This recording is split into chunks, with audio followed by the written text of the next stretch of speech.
All right.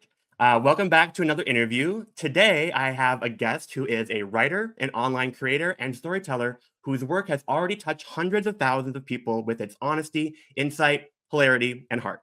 Spencer Thomas is the author of Goodbye to Boyhood, a collection of interconnected short stories that examines what it really means to grow up, not as the world expects, but as you actually experience it, and for us as young gay men. He also is a creator on TikTok. I've been following for a long time. We've worked together a few times over the years, and I'm excited to chat with him today. His book came out in 2024 and explores identity, queerness, isolation, and the sometimes painful journey of adolescence to adulthood. Spencer recently graduated from NYU in English and journalism, working on his next literary projects right now, which is exciting. And he's building a life in New York City with his cat, Edward. That is true. Yeah, exactly. Today we're going to talk about where Spencer came from, how his creative world developed, what it's like to write and publish as an independent author while navigating life online, and what he's most excited about next. Spencer, thanks for joining me. Thank you so much for having me, Matthew. I'm so happy to be here and to catch up with you. Yeah. I'm ready to shoot the shit and talk about gay stuff. That's why we're here, right? Exactly. And to give everyone like a bit of background, so I've been following Spencer for a while, and basically back in 2024, or maybe a little before like the book was released, he had released one of the short stories that's in the book called Boy. And he like posted it on TikTok. I really loved it. And I reached out. Spencer and I talked, like week after week for like almost, a few months to a year on that. And my junior year of college, I believe. Yeah. Ages ago. Geriatric now, right? Yeah. No. Okay. That's one thing that is interesting about people your age is like, young gays especially. They're like, oh, I'm so old. And you're like 23. I'm like, you're a baby. You're totally fine. I know. I'm like, I love to joke with my friends because I feel like all my friends are in their mid-30s. I'm like, oh, man, it's been such a long life. I'm 23. I was born in 2002. And I say it with like that kind of tongue-in-cheek attitude because 23 is very young. And I feel like when you're 21, 22, 23, 20, you feel like you're so old. And that's really not the case at all. Even when I graduated college in May, I was like, oh my God, I'm so old. No, it's the start of your life for a reason. It just, I don't know. And also what's funny is, I just turned 30 and you almost feel like the older you get, the actually younger you feel. So like, I am really, really excited for like my next like few decades. And especially with what we do with like writing or like creating content, like maybe there's a shelf life in like looks for people as they get older, of course. But when you write or you are any kind of creative, you really have the endless amount of time to really make art, which is exciting, especially with writing. Yeah, I mean, I think the great thing about being young and growing up and creating art is you don't really feel the responsibility of putting it out or the responsibility of being perceived when it's just for yourself. And the more you share your art, the more you interact with other people and engage with their art as well, the more you kind of feel the fear of perception. And you're aware when you're writing something or sharing it that it's going to be perceived. And I think sometimes that can kind of be against the own evolution of your art because you're scared of being perceived. So therefore you're more guarded in your own writing. It's something that I've had a challenge with Goodbye to Boyhood was that when I wrote the collection of short stories that I did, there it is. We love Goodbye to Boyhood. Come on, Goodbye to Boyhood. I wrote this book when I was 19 years old. I was a freshman in college. I started writing these short stories. It came out when I was a junior in college. I mean, I finished it at 21. It came out that April when I was still a junior. And now I'm 23 years old. I graduated college in May. And as I'm writing my debut novel, still doing short stories on the side because that's just my niche. I love short stories. I'm a lot more in my head these days about how it's going to be perceived, about being guarded with my own heart and my writing. So as of late, I've been trying really hard to think about it in the context of maybe this book will never be released. Maybe people will never see this writing a day in my life. And when I live with that kind of mindset, I'm able to actually escape my own guardedness, my protection around it. Yeah, because I think the more when you write something, you think about the public perception of it versus whatever kind of story you're trying to tell. That's where you kind of get into a tricky situation where you're losing the heart, I think. And what I really liked about the book, right? So I first read it when it first came out back in 2024, and I reread some of it just this week to prepare for this interview. And what I love the most about it is just like with Scraps, with my novel, you're kind of like, well, I might as well show it, right? We both are encapsulating. Where's that paperback, girl? I'm waiting for it in the mail. Oh, really? Okay. Send me it. I want to read it. Okay, great. Well, but what is like what's cool about both is like you're really encapsulating a young like first loves, first like experiencing of sexuality, like kind of like that end of boyhood where you're kind of going into adulthood. And what I really enjoyed was that like I'm glad you wrote it now, right? Because you were just talking about like perception and how you're not really sure how this book will be perceived maybe 10 years from now, 20 years from now, or later on.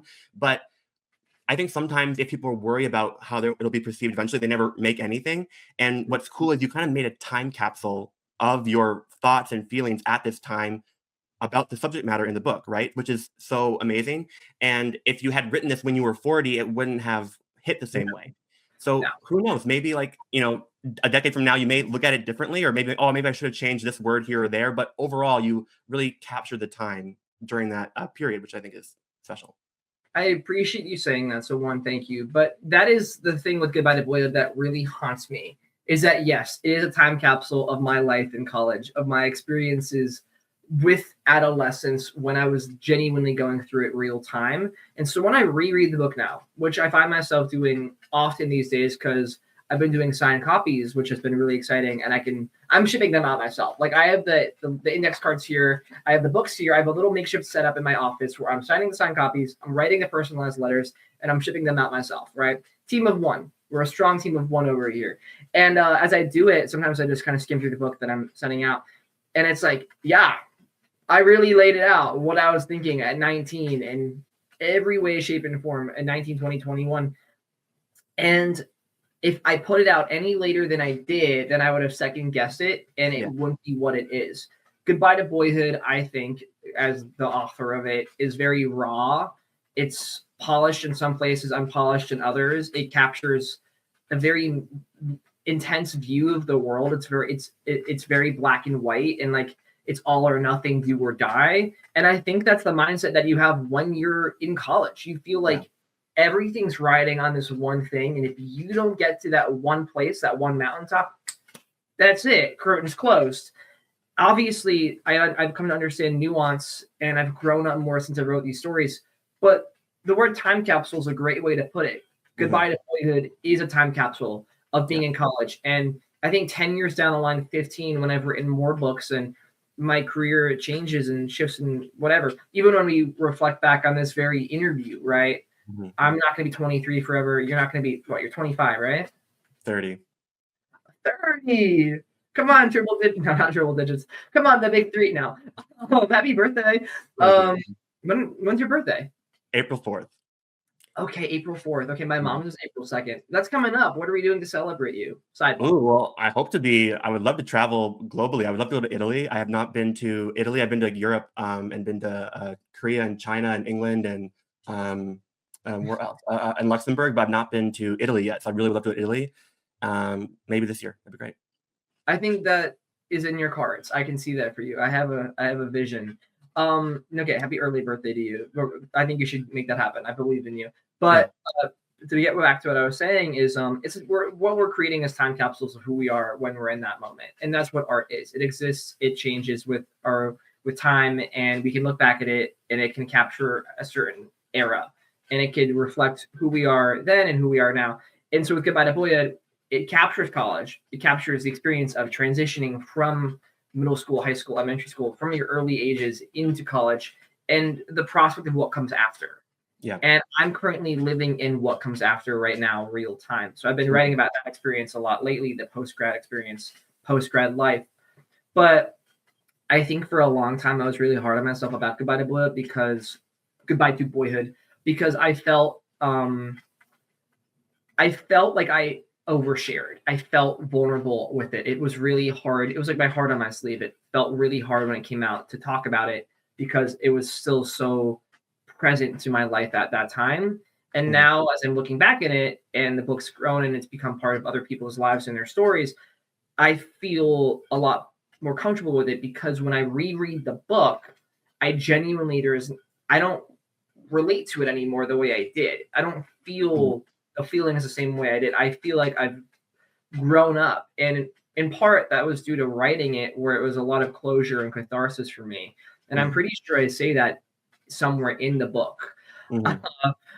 But Yeah, it's I think that if there's anything that can come from what I'm saying, from my tangent right now, it's the fact that we write these things to grow, and we have to let them exist for what they are when we write them. And if we tweak it and change it forever and don't just rip off the band-aid, then I think it might lose sense of itself. Yeah, because so many people say they want to write a book or say they want to do something, but they perfect it too long that it never gets released. So you, fortunately, were able to get past that hurdle. But let's take it back a bit, because obviously before writing the book, you were able to kind of grow a presence online with TikTok and other social media platforms. So, and in many ways, it's very emotionally vulnerable to put yourself out in that sense as well, right? So take me back to when you first started creating TikToks and how it first started to grow, and how were you able to build that side of your life? I began my social media platform when I was 16, 17 years old. And I was in Catholic school, and I felt really detached from community. And I was coming out real time, and I just didn't understand myself or my place in this world. And I honestly needed a place to vent. I had a lot of drama in my life at the time. You know, you're young and you're gay, you're in Catholic school. Everything feels so permanent, and the feelings feel so big. So I just needed to dump it somewhere. And so social media became kind of my outlet. And I was just airing out my dirty laundry left and right under a different username in a past life. And somehow my airing out of my own dirty laundry of talking about my experience being gay at 17 resonated. And it was the beginning of like gay TikTok. It was back in the day. And so I've done a pretty good job at burying that content because it was pretty cringy. But I think cringe can be a beautiful thing because, like, it just what it represented was me completely liberated with myself. Like, I didn't care at all. I was just happy to express how I felt in that moment. And I didn't care if it made me look silly or foolish or was embarrassing. It just felt good that other people could resonate with that as well. We could relate to it, and we found community. And as my life has grown and I went to school, into NYU, and I moved to New York, which was always a childhood dream of mine, and I began writing Goodbye to Boyhood, it felt like a lot of the rawness of my content and of what I was talking about and the embarrassment of it, of the vulnerability, because it was so vulnerable, kind of echoed through the stories I was writing. And that was the through line for me, was content was about vulnerability and connecting with people and relating. And I always wanted to translate that in any way, shape, and form. And I found the best medium to do that was videos and writing. And that message still applies today. Mhm. I'm really grateful that I'm really grateful I give myself permission to be embarrassing online because it has led to my entire career. Yeah, And I think people are desperate for honesty. I yeah, think in the newfound world of AI and superficial content, and things are so manicured, we just want to be earnest with each other, to recognize that we're people with opinions and we want to connect. And so long as I'm doing this with you and I'm writing, that's my goal, is to connect with whoever I'm talking to. And I hope that we're able to do that. yeah. Sometimes I get imposter syndrome, but yeah, I hope we're able to do that. Totally. And what's interesting is I'm a big believer that whether it be with like the editing side of video or just the performing side of like hosting the video, as yourself, there is a ton of storytelling elements involved there. So how would you say, whether you started the writing first, not the actual book, because you said you were 17, but whether it be the writing first or making the videos first, how do you find your storytelling the same in video versus writing, or different? Everything's storytelling. I Yeah. mean, at the end of the day, it's my number one bid for connection with people is storytelling. Like when I'm at a bar, which we're at the bar, girls, come find me, let's have a drink. I'm like, I love to talk about random experiences that I've had or that other people have had.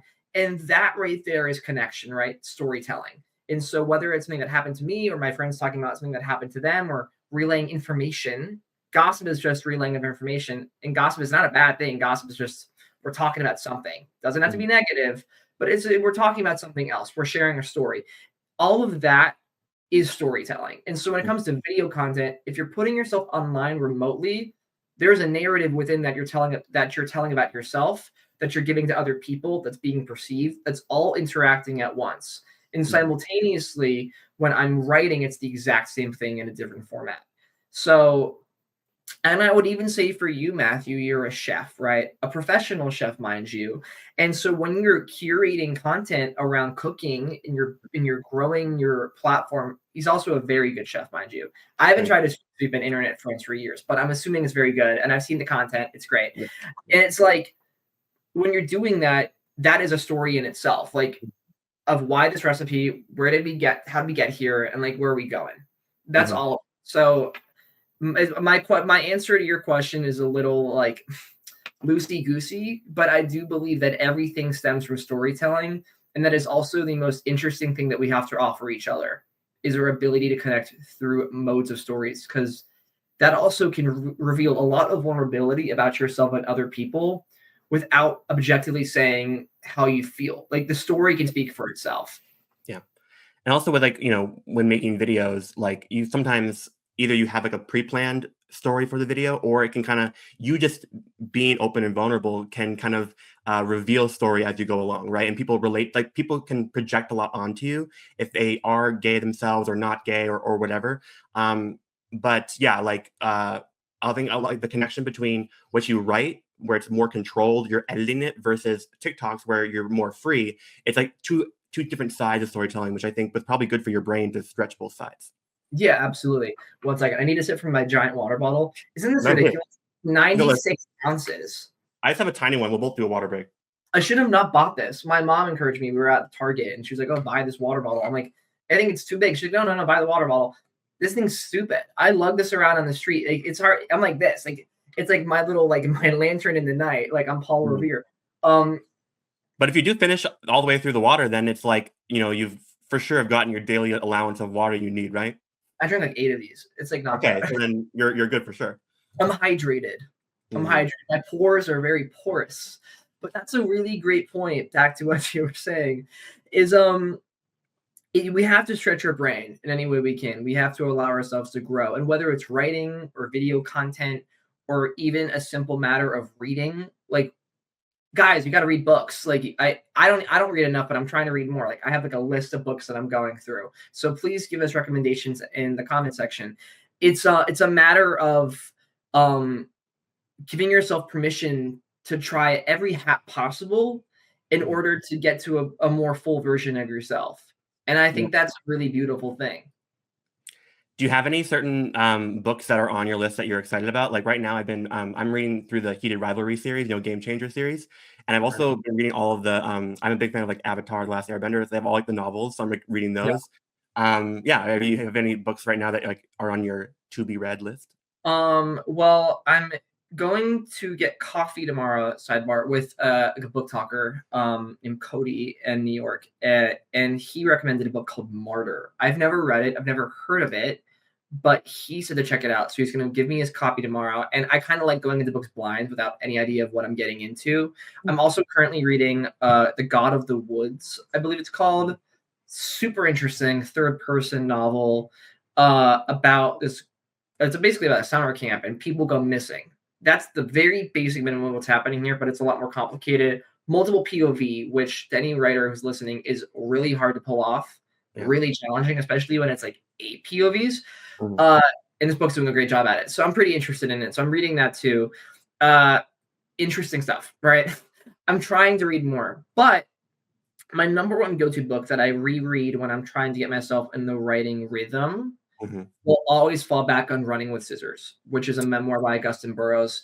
And I say this year because I'm going to make it happen. My dream is to collaborate with him in some capacity one day, because I think that it's one of the most profound memoirs I've ever read.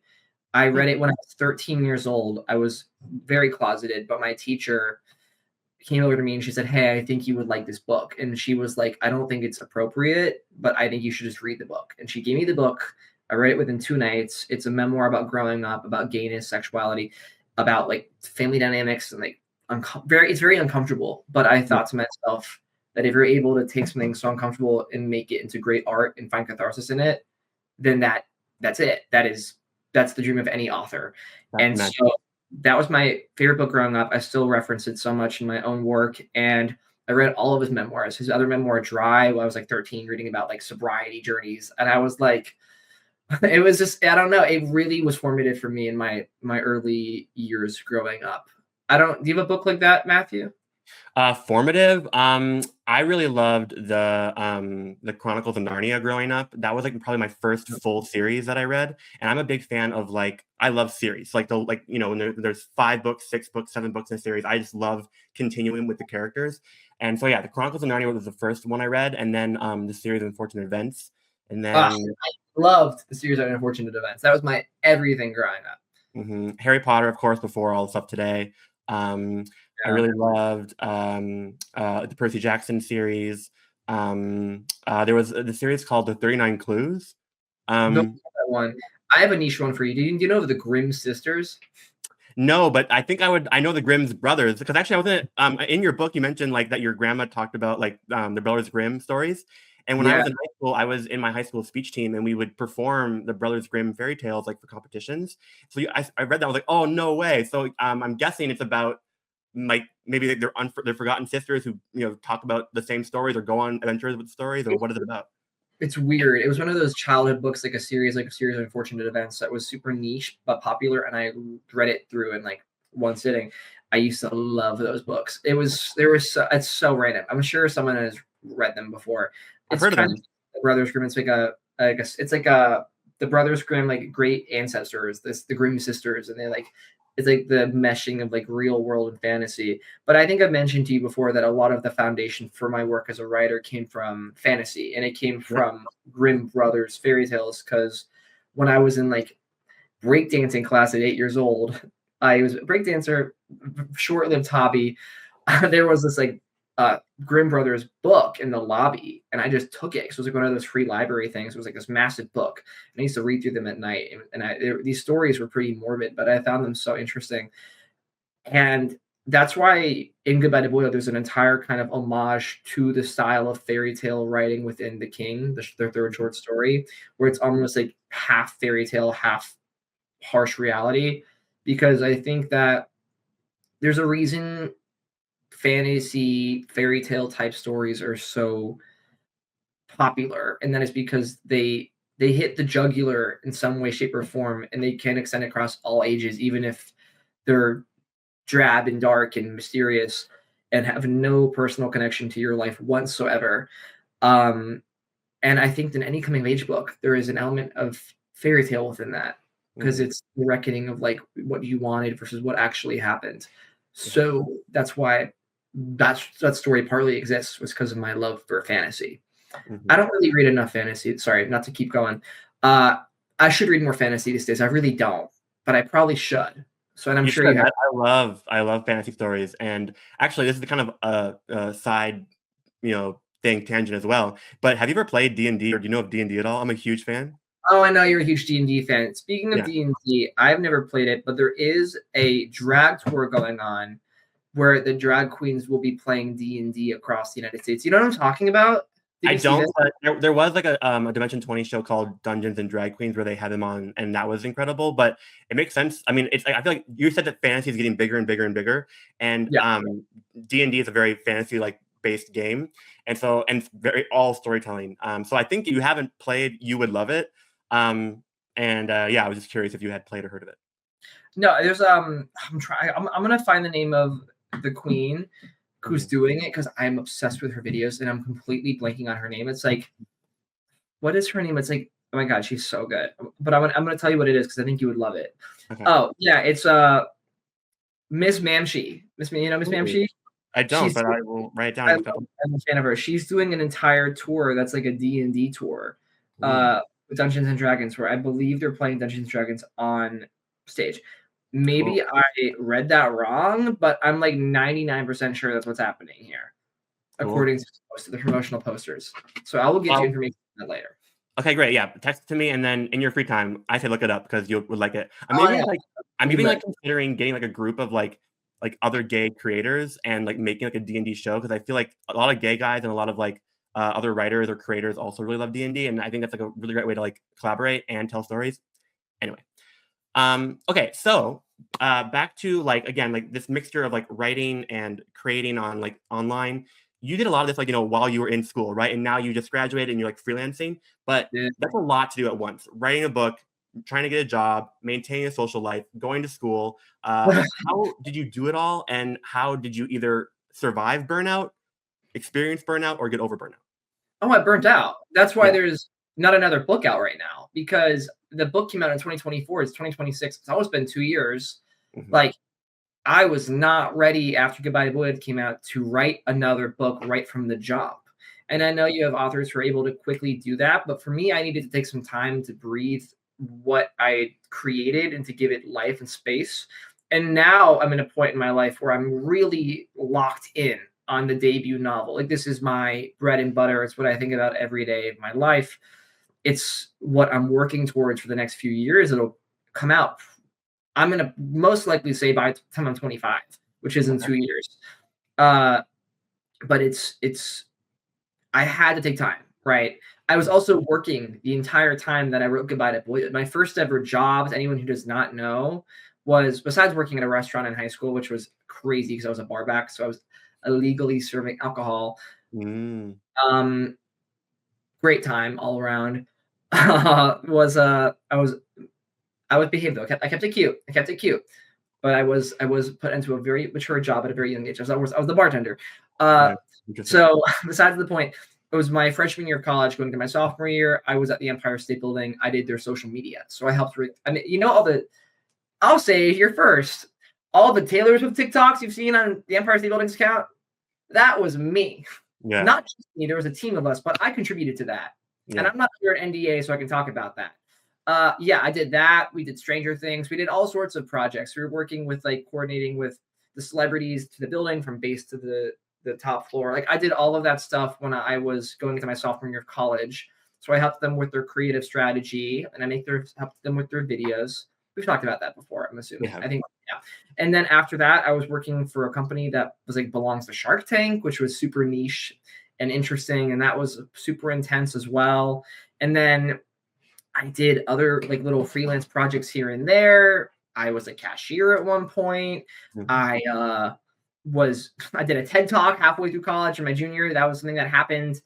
It's somewhere floating on YouTube, I think. I just did stuff, and I always try to find myself in forward motion, Mhm. because I thought to myself that I for 1 second stopped, then I would lose track of everything and I'd fall behind, and then I would amount to nothing. Like, that's what I'm saying. It was a very black and white approach where it was like all or nothing, all or nothing. Even Goodbye to Boy, it was all or nothing. Like, I was boom, boom, boom, boom, boom. These stories were being written. I was editing them with an editor. I was working on it constantly. And then it came out, and it became my life, and it became my Mhm. job. It's my job now that I get to write, which is, I'm super grateful about it. And social media became my job. And it I felt, by the time I read, and then I went abroad for school because I had to get credits that weren't available here, and they Mhm. gave me a scholarship for that. So I was burnt out. By the time I reached my senior year of college, I was exhausted. And I had enough credits built up where I could go part-time in school. And I literally was just exhausted all the time. So it took me some time to kind of get out of that slump. Mhm. By the time I graduated college this past May, I was like, like, what now? Yeah. Uh, and now we're doing that. But I really overexerted myself because I was scared that if I didn't, then I would fall behind. And that's just simply not true. Yeah, like, and I think, especially as you end up getting older, you realize that you push yourself so hard, and often the time it's great and it's worth the what you've created, but sometimes it's not worth it. Like, is there ever moments from that time that you regret where you did push yourself too hard, and now are you doing anything differently to hopefully rest or not? I regret nothing, because I Okay. do believe that this is my take. I do believe that anything that's happened to me, good, bad, or ugly, has shaped me to who I am today. And I don't want to question the version of myself that I would be without any situation, because I've learned something from it. The only things I give myself permission to regret are things that I haven't learned from, that are lessons I've already learned. And it's me repeating the same mistake twice, which is rare. But when it happens, I do tend to be hard on myself about it, because it's like, come on, like, it's like, do better. But uh no, I push myself, because it created Goodbye to Boyhood. I pushed myself, and it gave me the legs to be who I am today. I will say that I feel like I sacrificed some of my experiences in the Mm, pursuit of ambition, but ultimately those sacrifices were worth it. And it oh, wasn't anything major being sacrificed, but I feel that there was just a lot of internal pressure. And I think that if I could go back and do anything, I probably would reassure myself, you can take a breath, you mm, will be okay. mhm. Genuinely. Yeah, You will yeah. be fine. Take a breath. So that's my answer. Take a breath, girl. You know, because yeah, I was hard on myself. Yeah. And I'm also, I'm a fellow super ambitious person, but I think like as time goes on, you realize that it really is more about not rushing to any kind of like, arbitrary finish line and more about creating the stepping stones correctly so you can keep growing and get better. Cause like if you people do burn out too quickly and they give up, then they're done at 25 or whatever. But if you can slowly build those stepping stones, like making a book of your own, creating this platform, hopefully maintaining good friendships and relationships along the way, that's Yeah, going to end up giving you the career you want in a more healthy way than if you had crashed and burned too quick. exactly. And I mean, I think sometimes you have to crash and burn though in Mm, order to be the best version of yourself to grow as a person. Like I had to kind of crash and burn a little bit. And I'll yeah. give you an example is after I graduated college, it's May. I do feel like, and I've said this somewhere on Substack and I've said this online, that summer 2025 for me was the summer of misery and doom. Because it was literally the summer of misery and doom. Because I graduated college and I was like, what now? Yeah. Yeah. I It's can't a, keep it's a big, it's a big switch when you realize, yeah, oh, it's not all going to be daisies after college. Yeah. yeah, exactly. I was like, I can't get a job outside of this. I was like, I tried. I was like, there's not. I was like, where are the jobs, right? I Mm, was like, what's going on? I felt like I had achieved a major life goal for myself at such a young age that I didn't know what the next one would be, and I felt completely lost and helpless. And I also felt that is like, for example, like college, going to a good school, pushing myself through an education was my number one priority growing up. It was all mhm. I ever thought about.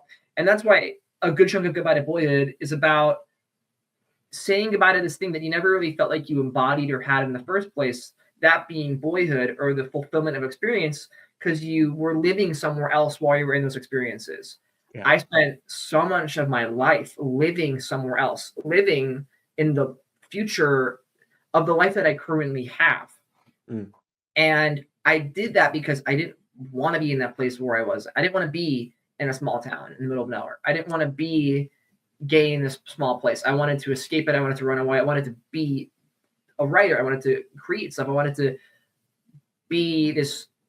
I wanted more for myself. And in doing that, I didn't appreciate the time that was in front of me or the people that were in front of me when they were alive and the moments that were had that I had shared. I didn't acknowledge it or appreciate it enough. And that's why half the stories in Goodbye to Void are about like looking back and trying to change the past and rewriting it, especially the last short story. The mm, TV says the moon is going to be red, which is literally verbatim about that. And that's mm. why it's the closing story of the book. Yeah. But ultimately, I look at my life now and I when summer of my graduation hit, I was like, what it was like letting go of all of that baggage. I was Mm, letting go of all the baggage because there was no next step that was in front of me. That was it. So I spent that summer pining and crying and thinking and overthinking and really getting down on my luck. And I was like, what am I doing with my life? And then I kind of got myself back together by August. And I realized that the point of graduating college, the point of being in your early 20s is the fact that you should have no clue what you're doing. mhm. The unknown that is the answer. And so once I accepted that I shouldn't have to have an answer, that I don't have to know where I'm going, that I don't have to know for a very long time. And I think that you don't have to have an answer so long as you're exploring yourself, Mhm. then you're good. You're fine. And once I relinquish control out to whoever is listening that, you know what? I don't know what's going on. I have no clue what's going on. And yeah, I worked really hard in college and I pushed myself and I burnt out. No clue what's going on. That is okay. It was an immediate weight lifted. Yeah. So we're 4 months out from, it's August, but November, October, November. Like we're almost 5 months out from the end of summer. Mhm. My perspective on everything is completely different because I kind of let myself lean into the unknown, and that gave me more freedom to explore myself and what I was looking for in my life and the experiences I was willing to have and take on for myself just to learn and grow. And yeah, I really feel completely different now. Yeah, because I think when you let go of the expectation of getting that next big job or that next big promotion or whatever it is, and you are forced to be like, well, that's not really an option for me, then you at least you have like some freedom, right? So now like you have this hopefully opportunity to work on more of your art, work on your next book, all these different things. Whereas, maybe it would have been nice to get this like dream job, but then you would have been tailored into what they need from you. And trust me, like, I've been there. Like you end up becoming like your priorities become what they need from you, and you end up after 4 or 5 years working with them, you're like, oh, I created nothing of my own. And now, at least now you have a time to create more of your own, which is nice. Yeah, and even past just like the creation of art, 'cause I wasn't really creating art in this period. Mm, I was just exploring my sense of self yeah, and my identity. And I had all this open space in my head to like be like, you spent a long time thinking about school, and this was like your roadmap, your mile marker of if you're doing things right. How do you determine if something you're doing is right? And that is just a matter of exploration. So I mhm, explored myself, and I went to Chicago for the first time, which was the coolest city ever. I love Chicago, by the way. that's Like great. Chicago is, you've been to Chicago? I have, yeah. I had the best week of my life in Chicago. The girls in Chicago, they took me out, they took me down, and we had a great time. It was just, the week was a thrill. And Mhm, it was that too simultaneously led me to believe like you don't have to have all the answers for anything. You can live in the unknown, but also really just try to enjoy what's in front of you yes. and ground yourself. And these are tools to, maybe that's my answer for myself if I could go back and like relive everything, is give myself that tool to be like, yeah, enjoy what's in front of you, enjoy the present. And I know we hear that all the time, but genuinely enjoy what's in front of you. Because I Yeah, made the same mistake twice. I didn't enjoy what was in front of me when I was a kid. And I don't necessarily think to an extent I did the same thing in college, but I did to some degree live in the future and live to the next step. And then when yeah, I ran out of steps when I graduated college, I was like, what now? yeah. And it's part of the narrative of my life, I suppose. But do you get what I'm saying? Like, I don't want to Totally. keep a tangent with this, but yeah, No, totally. Whether like a path of life can go any which way, but if you don't like actually enjoy what you're doing or like look around you and take the time to look around you, you're gonna miss a lot of it. And then like if the goal is one day to be a bigger and bigger writer or any kind of creative, if you're not actually living your own life, you have nothing to write about. So like I think it's exactly. important that you do take this time to really assess, figure out what you want, meet new people. That just it's so important. So I guess like before we get more into like your writing and everything, what do you do outside of writing, outside of work that allows you to relax or experience Okay. life? What are your hobbies or things that Spencer enjoys to enjoy life? That's a great question. What was the question you asked last? Like, how did we get into that tangent? Because that was a really fun little tangent we went down. What was the question? Like, what was the starting Uh, question for that? I uh, forgot because I got so lost in my head for a second I there. mean, you kind of answered it, but I think we were just talking about like when you don't know your next step, like you can enjoy the creativity of now. And then we did kind of tangent into that. Okay, I got Yeah, it. Cool. yeah, Yeah, like because like I don't know. The topic really spoke to me, I guess, because mhm, I think that on paper it does look like I have things figured out, but the thing is, we none of us have it figured out, and we're not exactly. supposed to. Mhm, Even when I wrote Goodbye to Boyhood and it came out, and I was doing all the steps and I was working every day of the week, I didn't have it figured out at all. I was just following the steps that I thought were correct, yeah, and that is consistent throughout my life is following these steps. But we're creating those very steps. So who's to say they're right or wrong? yeah. Nobody. So you got No to one. And experience it, and then you move on to the next thing. If it's right or wrong, you keep on moving forward. And I said the word forward motion earlier, but the truth is like all motion is forward motion. mhm, So when you live with that mentality and that mindset, it does make things a little easier because it's like if as long as I'm taking a small step or I'm doing something, it's better than nothing. It's yeah, better than standing still. And while sometimes you have to stand still, sometimes all you need is like that slight little push just to keep yourself going. And that yeah. can really build up. That's my final point on that. As for how I keep myself grounded and how I do my thing, or like, or what you do outside of work. Like, well, how do you relax? How do you enjoy life? How do I enjoy life? I was gonna make a joke and say, look, but no, that's only for weekends. Yeah, and hopefully some other productive things that are more like friendships or, I know, I other hobbies that aren't taking. I'm like drinking. Yeah, No, yeah, that's the um, one.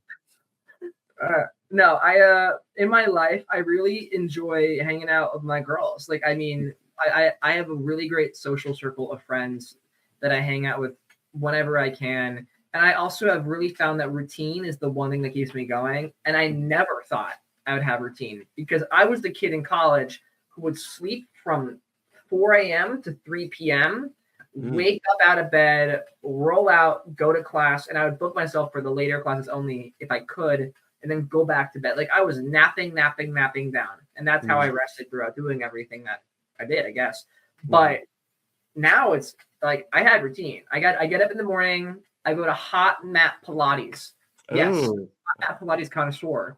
I am one with the cult workout classes. They keep me going. It's mostly women and an occasional gay man, me.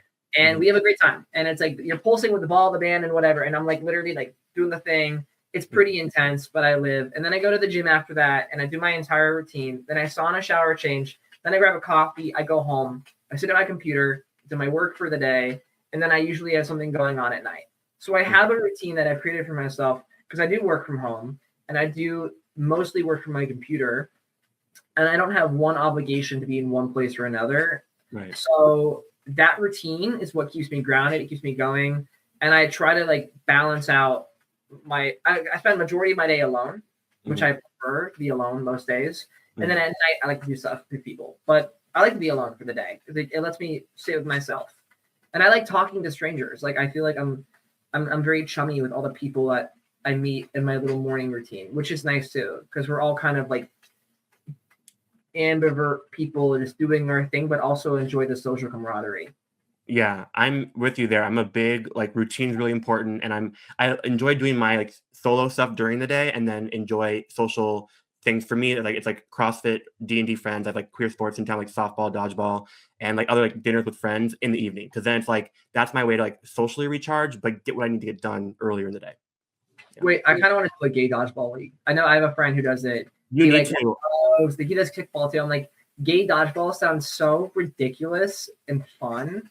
Well, so I'm on a team and it's like mostly lesbians and then like 2 other gay guys, and we are the best in the league. And what's cool is almost every city that you go to in America will have a different like kind of queer sports league in town. Like so here down in Alabama, there's New South Softball League, which is a fully like mostly queer softball league, and there's like 40 teams, and the majority of them are all queer.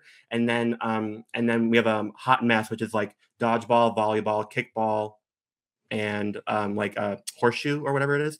And so, but I that's the biggest thing I can say to young queer people. If you are in a new town or new city, join some kind of queer sports league. You will meet new friends. They'll be platonic. You need platonic gay friends, and then it keeps you active and great for community. So important. Is the dodgeball hard? Like, is it intense? It's like, well, again, like there's different levels of all these different leagues, but I'm at the almost pro level in softball, and then for dodgeball, it's like intense. We have like strategy, we have tournaments. It's like intense. It's great. See, I live. You do it either one if you're nervous, but I love the. That sounds fun. I think that'd be fun too as a video concept of me going to try gay dodgeball for the first time. I should totally do that. Okay, interesting. I'm gonna think about that. But also speaking of routine, so let's get back into a little bit of writing. So how would you say like your writing routine is? Like what do you do for when you are sitting down at the computer to type? What is your writing routine that makes you effective? I think that when I was younger, I thought to myself, writing is about passion and inspiration and writing when you're feeling it. But most of the times I'm not feeling it. So I have to sit myself down at the computer. And if I force out one sentence or 2 sentences or a paragraph or a page, giving myself permission to write at least something a day. Yes. Anything. It could even be something in my notes app. It could be really fleshing out a video that I'm working on. Like I just have to do something with my hands, with my phone or my computer, and it has to be something that follows a narrative arc. That is my way that I hold myself accountable. And so when I'm not writing on my computer doing short story stuff or novel work, then I'm doing something on my phone at least to compensate for it. Yeah, I'm the same way. Like my routine or my thing with writing is like, if I don't feel like I have the energy or the inspiration to write a bunch of stuff, if I can write one sentence, it's important, because usually by the time you write one sentence, like, oh, I can do another one. Oh, and then you have to get 2 pages written down. But if you never get past that first sentence, then it could be a week or two before you get back into it. Yeah. Exactly. It's challenging, but you have to force yourself a little bit, because it's consistency is what will get the work done. Inspiration is the lighting of the match. It can be the through line. You have to have inspiration to see the through line for the book or whatever it is you're working on. But it's the consistency to sit down and allow yourself to actually get it done. Mm-hmm. Well, I answered my own question. That will get it done, right? Mm-hmm. So that is my take. And I hate that my professors were right that it's not inspiration, it's habit. Because I really want to be like the young gay me in school was like, it's inspiration. It keeps you moving. And that is true. But so does habit. You can't have one of the other. Yeah. And I feel like inspiration can come and go, but if you can get good at forming a habit, that's more reliable. Yeah, and reliability is what matters when you're trying to finish a project. Exactly. Now, speaking of your writing and getting it done and all that kind of stuff, when I was reading through, rereading through some of this stuff, like one thing I really liked about your writing style is like you're really good at kind of painting imagery with like your scenes and like the colors of things, the textures of things, which I'm a big fan of myself too. But when you're writing, what is your favorite thing to do with the words, right? Are you, with syntax? Is it that imagery? What are your favorite parts of writing that you enjoy doing the most? I actually have a really hard time with imagery, I think. And it was my dad. My dad's like also like my number one ally fan. I think I've mentioned it before. Like he's really always been a huge supporter of my writing career. He's always been like, oh, I love your imagery. And I always thought my imagery was the weakest link in my writing. I just thought it was. My favorite, and I guess it surprises me you even say that too, because I struggle with imagery. Because I can see something and I can paint the picture of what that looks like. And I feel like to myself, like, how do I compensate and make that more of a picture? And I feel like sometimes I overcorrect myself in my pursuit of imagery, but I never feel the need to overcorrect with my syntax. Like syntax is the one thing that I really feel like I like to play with, because I like the chunkiness. This is going to sound nerdy for a second. I like the chunkiness of words and how they kind of can piece together like a puzzle. And so when I'm writing something, it's like playing with independent clauses or dependent and contrasting those with short sentences, the fatter sentences, to having a simple phrase kind of be flipped inverse. So it's like something of this. And then it's that kind of stuff that really gets my brain turning, because I think that it really can add a layer of, like, to me at least, I think that it makes the work sound more interesting, and it almost can read like a poem to some degree, where you can maintain prose, you can maintain structural integrity to the piece. But when you really kind of play with syntax and you let it be a little funky sometimes, you're giving yourself permission to expand upon something in some creative way or shape or form. And it's like you're molding a work. So I sound crazy. I feel like I sound crazy. Does that make sense at all? Totally, it does. Because like what I was going to say was, like, you're talking about like the variety of sentence structure in a paragraph, or like even with a sentence, where like some are short, some are longer. And I love that part too. And I think the reason why you're probably saying it is really effective is because when it's done well, it feels like you're almost just having like really well done speech, where it feels like you're almost communicating with someone, or it feels natural. So you can really picture a lot more in your brain. Whereas let's say we're writing or reading some kind of academic journal, where it's like literally, a run-on sentence with like a cited source here and that. And it's kind of like, it's hard to imagine anything because you're like in an academic world. But when you have what you're saying, where you have that variety and the sentence structure changes, it feels like you're speaking and it feels natural. And like even like placing words kind of backwards. So like flipping the way you structure a clause even, and kind of playing with that. To me, a great example of that is Gilmore Girls. I watch the show religiously. I think if anyone wants a textbook display of like what good writing is in a TV show, or what a good writing is, it's Gilmore Girls. It is, I think it's profound. And the reason Gilmore Girls works so well is because each episode is like a book of information, and there's so much dialogue. But when we're in real life and we're talking every day, we're using a lot of dialogue all the time. And often in books, you have less dialogue because it's really hard to convey and yet effectively get across. But we speak really fast. And so the show accounts for that with really fat scripts and really heavy dialogue. And the characters are constantly talking at each other, left, right, left, right, left, right, up, down, center. And so that kind of back and forth so quick with such lengthy sentences relies entirely on strong syntax. And so to wig out for a second, to be nerdy here. No, go nerdy. I love it. When I think about good writing and good literature, it's the books or the short stories or whatever it may be that's able to play with syntax in a way that can convey a lot of thoughts within a very short amount of time, or a singular thought within a long amount of time. And it's the intention it's the intentionality within the syntax that makes it effective. Yes. And that is my favorite thing as a writer. I'm happy that I nailed the thought. I'm happy that that's the thought I was thinking, and I got it out of me verbally. I didn't know if I would hit the nail on the head with that one. That's my thought. That's my take. It's the intention within the syntax that is my favorite thing. And I think that it's like the thing I'm most proud of about Boyhood, because the syntax throughout the book is meant to reflect the maturity of characters throughout. So in the first 4 short stories, the syntax is structured more fat, more short, more stubby, more simple, because the characters are younger and will say such profound things without realizing they're profound because they're young and they're making general observations about the world.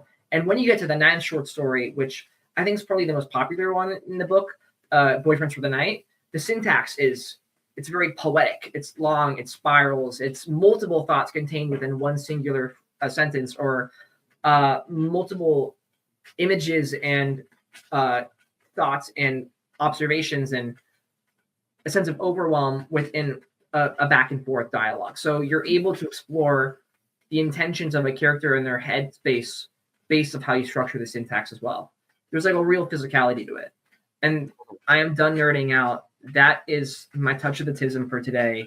No, I was gonna go deeper in the nerdy of writing because I love that stuff too. So please enlighten it. Please enlighten me. So like no, because I want to say I also I love that too, where you like, how can I say the most amount of visual language in a shorter sentence? And you know, back to when you said like, you know, you struggle with the visual imagery of things. I mean, I think I agree with your dad. Like, I think you did it really well in many places. Like especially in like the last chapter about your grandma. Do you say mega or maga, or how do you pronounce it for her?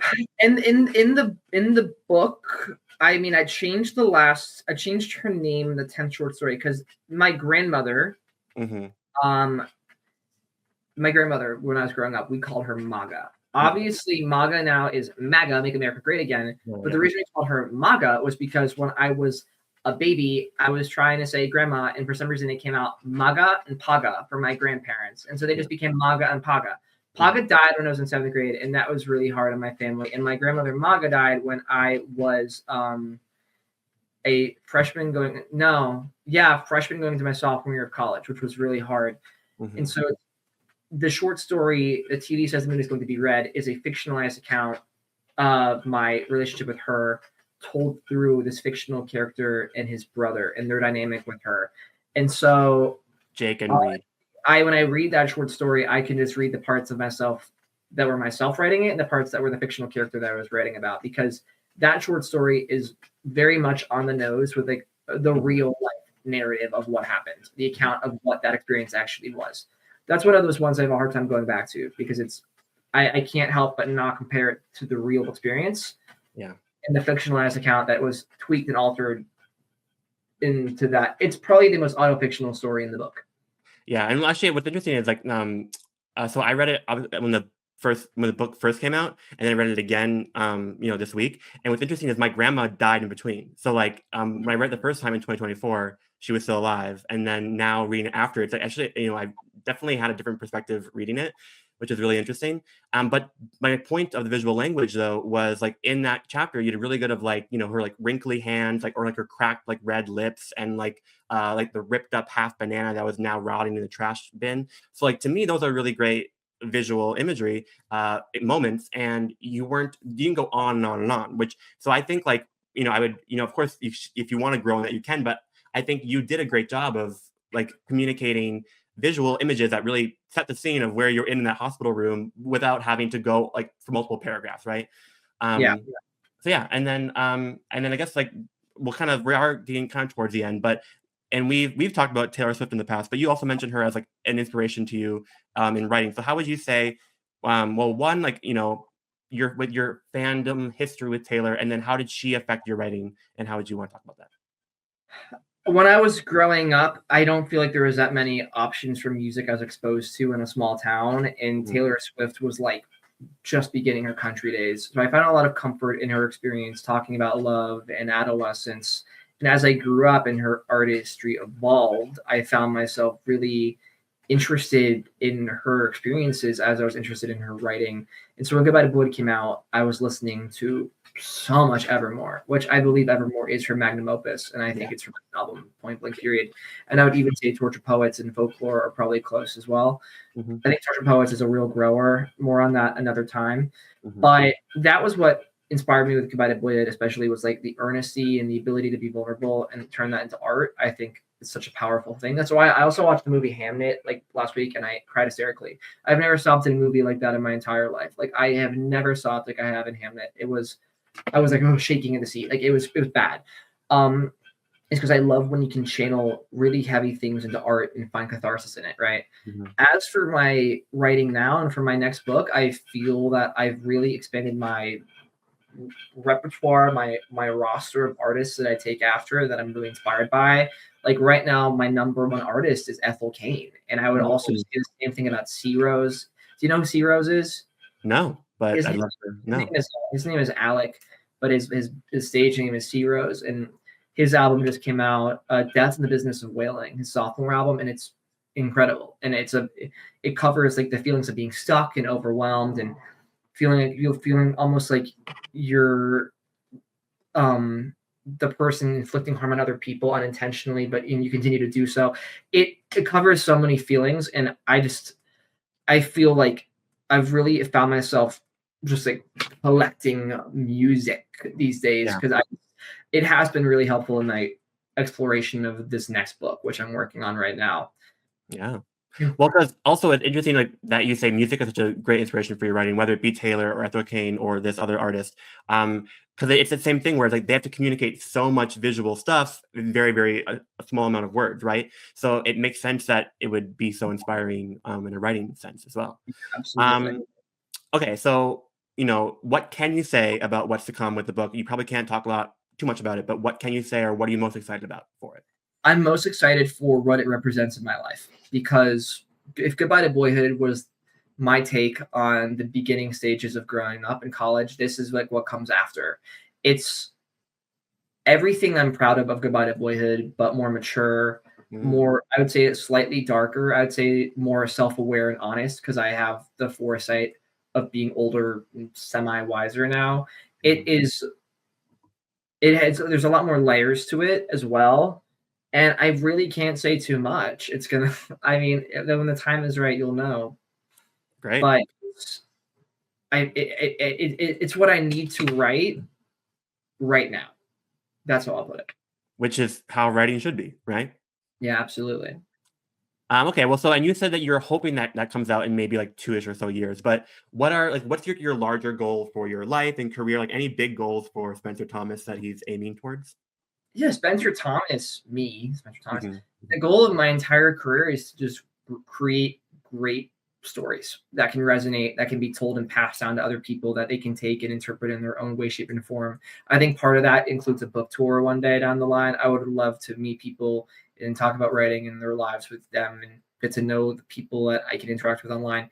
It's essentially to grow community and to know more people and to expand the net as wide and as far as possible to create something here where we have community. That's my always been my number one goal. And I feel really excited about it. good. Yeah, I mean, obviously you've done so much already, and you know we've been friends, and I'm able to read a lot of different types of your writing, and I think the future, in whatever path it goes down, will eventually get to what you want, and I'm excited to see it all kind of happen for you. I appreciate that very much. Thank you. And same thing to you as well. Okay, well, we are kind of towards the end. Is there anything that you wanted to talk about that we didn't talk about? think we covered our bases. Yeah, I think we did pretty good. I'm pretty proud of us. Let us go. So then everyone go buy Spencer's book, Goodbye to Boyhood. I'm sure you can find it in some bookstores, online, multiple places. Go to his like Instagram or other like TikTok places to go find a link to buy it yourself. I can do this. I can do this social. I can do my social promo. You ready? I have it locked down. If you want to see more of me, follow me at by Spencer Thomas across all socials, Instagram, TikTok, Twitter, you name it. And my debut book is called Goodbye to Boyhood. It's out everywhere, and signed copies are available exclusively on TikTok Shop with personalized handwritten letters. Yes. Thanks for watching, guys. For me, go buy the Scraps book. Give us good reviews on Goodreads, please. Yes, guys. Goodreads reviews are so important. Please go do that for Spencer and for myself. Yeah, thanks for watching. This was really fun. These videos and the clips from this interview will come out pretty soon, and there'll be more from Spencer and myself to come. Awesome. Take care, guys. Bye, guys. Gus, if you were a girl, I'd kiss you right now.